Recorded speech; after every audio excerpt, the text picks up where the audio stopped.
Hello guys, आ चुके हैं science with Suraj channel के साथ। पिछले लेक्चर्स में हमने मॉडर्न पीरियोडिक टेबल की पूरी बात कर ली थी, कितने ग्रुप्स, कितने पीरियड्स और जितनी भी चीजें थी हमने देख ली थी।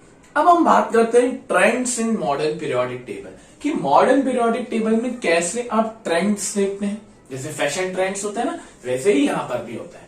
आपको बेसिकली 4 ट्रेंड्स पढ़ने, atomic radius, valency, metallic and non metallic character and last में आप पढ़ेंगे नेचर ऑफ ऑक्साइड्स। अपने आप में सबसे आसान है ये सारी चीजें, बस इसमें आपको थोड़ा सा लॉजिक पता होना चाहिए और कुछ भी। तो सबसे पहले ट्रेंड पे बढ़ते हैं हम, एटॉमिक रेडियस। अच्छा, आप ट्रेंड 2 तरीके से देखते हैं, एक टॉप टू बॉटम मतलब ग्रुप वाइज, और एक आप देखेंगे लेफ्ट टू राइट मतलब पीरियड वाइज। एक हम टॉप टू बॉटम और एक लेफ्ट टू राइट। तो ये 2 ट्रेंड आपको देखने को मिलेंगे। अब सबसे पहले एटॉमिक रेडियस। बच्चों, एटॉमिक रेडियस होती क्या है? एटॉमिक रेडियस या रेडियस बोलो तो सर्कल की रेडियस क्या होती है? सेंटर से लेके कोई भी पॉइंट तक के डिस्टेंस को हम रेडियस बोलते हैं। अब एक एटम कैसा रहता है? उसके सेंटर में रहती है न्यूक्लियस और उसके अराउंड शेल्स रहती है। तो न्यूक्लियस से लेकर आउटर मोस्ट शेल तक जितना भी डिस्टेंस रहेगा वो कहलाती है हमारी रेडियस। तो हम इसे एटॉमिक रेडियस बोलते हैं। अब टॉप टू बॉटम में जो ये एटॉमिक रेडियस होती है वो होती है इंक्रीज। टॉप टू बॉटम में क्या होती है बच्चों? इंक्रीज होती है। सर क्या हम मान ले? नहीं, इसका एक रीजन है, एक लॉजिक है, और आप लॉजिक से याद करेंगे ना, आपको चीजें जल्दी क्लियर होगी। टॉप टू बॉटम में एटॉमिक रेडियस इंक्रीज होती है। सर कैसे माने हम आपको? तो हम आपको एक आंसर देते हैं। हाइड्रोजन कितने 1 नंबर पे आता है, तो अगर हम इसको के एलिमेंट में बांटे तो एक ही। लिथियम 3 नंबर पे आता है, इसको हम बांटे तो 2,1। लिथियम के बाद आता है सोडियम, आप बांटेंगे 11 नंबर पे आता है, बांटेंगे 2, 8, 1। पोटेशियम 19 नंबर पे आता है, सॉरी 2,8,8,1।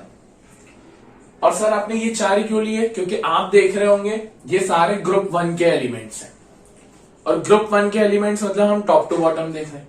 अब मैंने बोला top to bottom atomic radius increase होती है। कैसे? आप एक चीज देख रहे हैं, हाइड्रोजन, लिथियम, सोडियम और पोटेशियम में जैसे जैसे हम आगे बढ़ते जा रहे हैं इनकी शेल्स बढ़ रही है। बिल्कुल सर, हाइड्रोजन की 1 शेल थी, लिथियम की 2 थी, सोडियम की 3 थी, पोटेशियम की 4 थी। बिल्कुल सही बोल रहे हैं आप। और बच्चों, जिसकी जितनी ज्यादा शेल्स होती है वो उतना बड़ा एलिमेंट होता है। सर कैसे? जैसे हाइड्रोजन को अगर मैं बांटू तो 1 ही शेल, इसको बांटू तो इसकी 2 शेल, इसको बांटू तो इसकी 3 शेल्स, एंड इसको बांटू तो 1, 2, 3 और 4। खुद देखो इनमें से कौन सा बड़ा एलिमेंट दिख रहा है, या किस एलिमेंट की रेडियस ज्यादा बड़ी है? तो सर हाँ, पोटेशियम की ज्यादा है, क्योंकि उसकी नंबर ऑफ शेल्स ज्यादा है।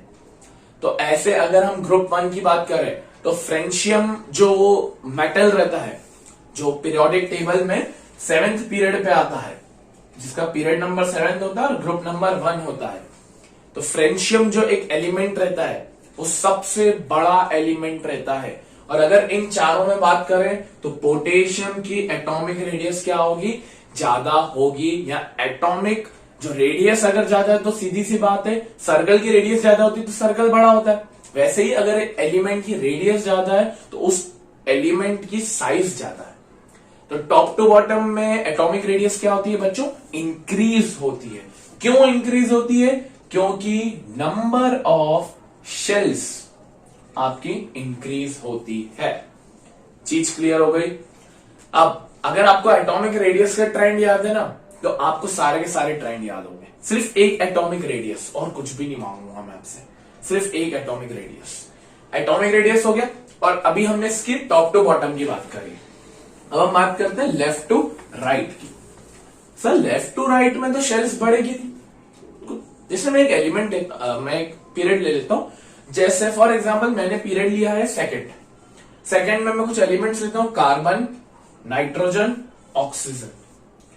कार्बन 6 नंबर पे आता है, इसको बांटोगे तो 2,4। नाइट्रोजन 7वें नंबर पे आता है, बांटोगे तो 2,5। ऑक्सीजन 8वें नंबर पे आता है, बांटोगे तो 2,6। तीनों में ही देखो दो दो शेल्स हैं, तो सर शेल्स तो बढ़ ही नहीं रही है। बिल्कुल, अगर सर शेल्स नहीं बढ़ रही है तो हमें तो ये कहना चाहिए कि इन तीनों एलिमेंट्स की जो साइज है वो बहुत ज्यादा होगी, मतलब वो सेम रहेगी। सॉरी, सही बात है, सारे एलिमेंट्स की साइज सेम रहेगी क्योंकि शेल्स इंक्रीज भी नहीं हो रही है और डिक्रीज भी नहीं हो रही है। बट ऐसा नहीं होता है बच्चों, जब हम लेफ्ट टू राइट जाते हैं तो एटॉमिक रेडियस डिक्रीज होती है। इसका रीजन है ENC, जिसको हम बोलते हैं इफेक्टिव न्यूक्लियर चार्ज। सर ये क्या होता है? इफेक्टिव न्यूक्लियर चार्ज का मतलब होता है न्यूक्लियस की वो कैपेसिटी जो अपने आउटर मोस्ट इलेक्ट्रॉन्स को अट्रैक्ट करे। वापस बोलता हूं, ENC वो चीज है जो न्यूक्लियस की कैपेसिटी को बताती है आउटर मोस्ट इलेक्ट्रॉन्स को अट्रैक्ट करने के लिए।